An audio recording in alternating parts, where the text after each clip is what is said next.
My name is Ahmad Zafar, and I'm from Group 1. So this is our demo video for Assignment 2, DSA Section 10, Simple Campus Report System. So I'm doing the Part A, which store all the tickets data in a linked list, ticket insertion, and also ticket deletion. So this is my part. First, we have the ticket class, which provide the blueprint for the ticket object. We have the data and the methods. We have the attributes data here. We have the status in enum, open, in progress, and resolved. Then we have the data here, ticket ID, the name, location, and so on. Then we have the method status to string to change the enum into the string here, open, in progress, resolved. Then we have the category to string method, which convert the code number into the labels of the category. Then we have the constructor, the ticket constructor to initialize the ticket object and also set the status to open as the default. Then we have the copy constructor here. Then we have the display function, display method to output the ticket details here. Then we have the structure.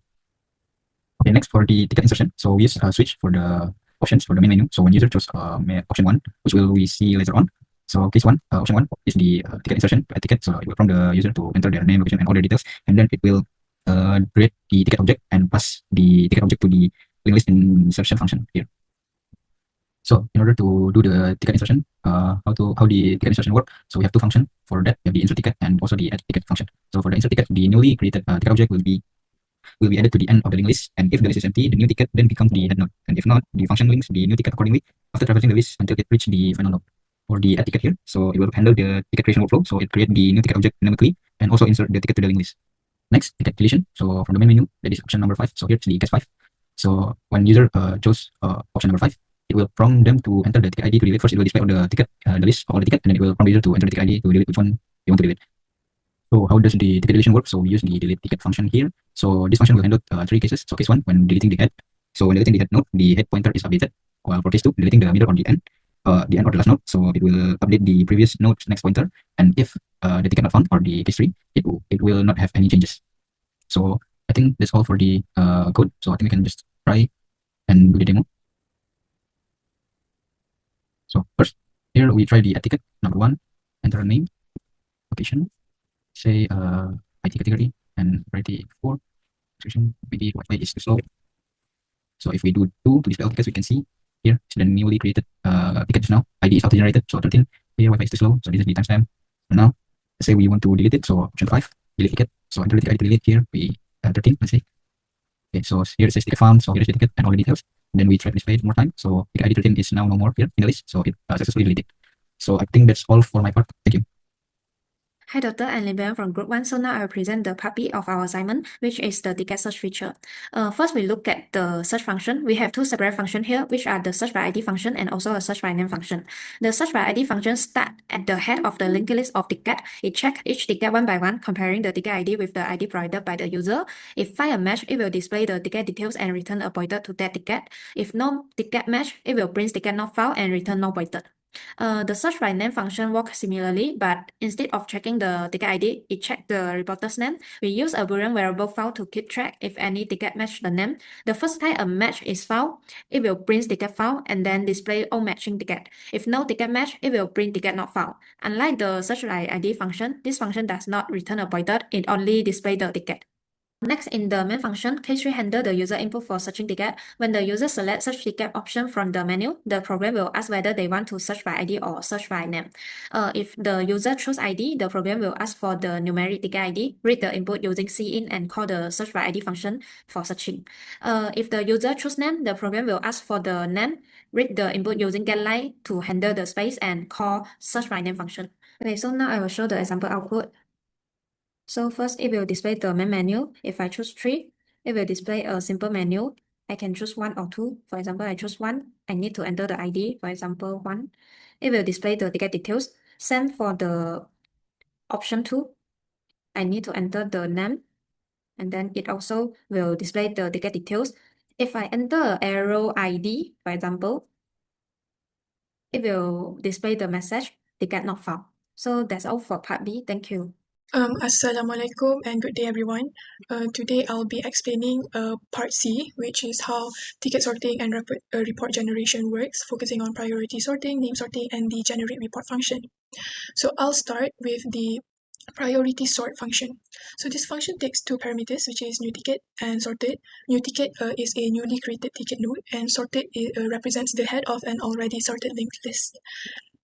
So the goal of this function is to insert a ticket into the linked list based on priority from highest to lowest. So in the beginning, we store the original head of the sorted list in sorted head. This is important so that I can return the correct head later even after moving the pointers. And then we handle the base case. If the sorted list is empty, the new ticket becomes the first node and then is returned immediately. Then we check whether the new ticket should be inserted at the head of the list. If the new ticket's priority is higher than the current head's priority, we link the new ticket before the head and return it as the new head. If neither of those conditions are met, it is moved into the while loop and hence traversed through the list until it finds the correct position where the new ticket priority fits. Once found, we adjust the next pointers to insert the ticket at that position and then finally return sorted head to preserve the original start of the list. And then now for the name sort function, it is similar to how the priority sort works. But instead of comparing priorities, it compares the ticket names alphabetically using string comparison. So at first, we handle the empty list case, check whether the new ticket should be placed at the head by comparing its name with the current head's name, and if not, it traverses through the list until it finds the correct alphabetical position and inserts the ticket accordingly, which allows the tickets to be sorted A to Z by name alphabetically. And finally, for the generate report function, this function it generates a report of the most urgent tickets using insertion sort on a linked list. So first, we check whether the main list ticket list is empty, and if there's no tickets, the function prints a message and exits. If tickets exist, it creates a new empty list called sorted list and then traverses through the original ticket list using a temporary pointer. So for each ticket, there is a shadow copy. It creates a shadow copy using the copy constructor. And this is important because it ensures the original ticket remains unchanged. Each shadow copy is inserted into the sorted list using the priority sort function. And by the end of the loop, we obtain a separate list by priority, which is used for reporting urgent tickets. So in conclusion, this segment of the code demonstrates a linked list insertion sorting. Sorting by different criteria such as priority and alphabetically, and data handling using shadow copies and producing a clean report generation without modifying the original data. Thank you. Hello, my name is Lija and I'm responsible to complete this part D step for undo features.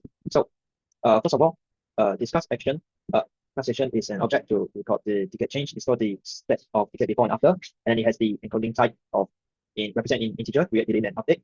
And then it will store the next address of another ticket, which this is implementation of linked list. And then this is a constructor. It uses parameter ticket before, ticket after, and then the action type. The next is the class action list. You can simply just think of it as a stack because all these functions are just works the same like a stack. So it's empty, just return true or false if the head is a null pointer, and then push will create a shadow copy of the action and then push into the stack, and the head will be replaced by the newest created action, and then top it will return the head. The top will delete the top of will delete the head, and then this is just a destructor. Okay, so next we are going to see how is this stack used in our project. So we search for the function. Okay, push. Okay, first we use it on the add ticket. So whenever the ticket is added, we will push this. We'll push the new ticket inside the stack. And the next also we implement it on the update, so we can track if the tickets are updated or not. And lastly, which is the delete ticket function. When the ticket is deleted, it also pushes inside the stack. And yeah, so let's see how this goes in our project. So I'll compile it. Okay, so I use some script to auto create my tickets. So let's see. We have 4 tickets, which is 24. And then we'll try to create a ticket and then we delete it and see how the undo works. So we create a ticket, my name is Lija, and then location x31, 2, priority 5, enter the file is open. And then we'll see the newest created ticket, which is right here, and then we'll undo it. When I press undo, the ticket will get deleted. So let's see. Yeah, my name got deleted, which means it got the undo works. Then let's see let's try the update ticket status and try to undo it. So press 4. Now I'm going to update maybe John. Let's update it. Now display. Okay, it's in progress. And we update May 4, 3. Okay, let's see. Oh, I see the update John. Never mind. Let's try to undo it and see how this works. So we undo. It's supposed to go from resolve to in progress. So let's see. We undo. Then we display again. Yeah, it's in progress. Then we undo again. We should go back to open. So see. And yeah, it works normal. And if I keep pressing undo, it will keep deleting these tickets until there's no more. So let's see. undo, create, undo, then display, undo, then display, undo, then display. Yeah, so there's no more tickets inside the list. Yeah, so that is all for my part. Thank you.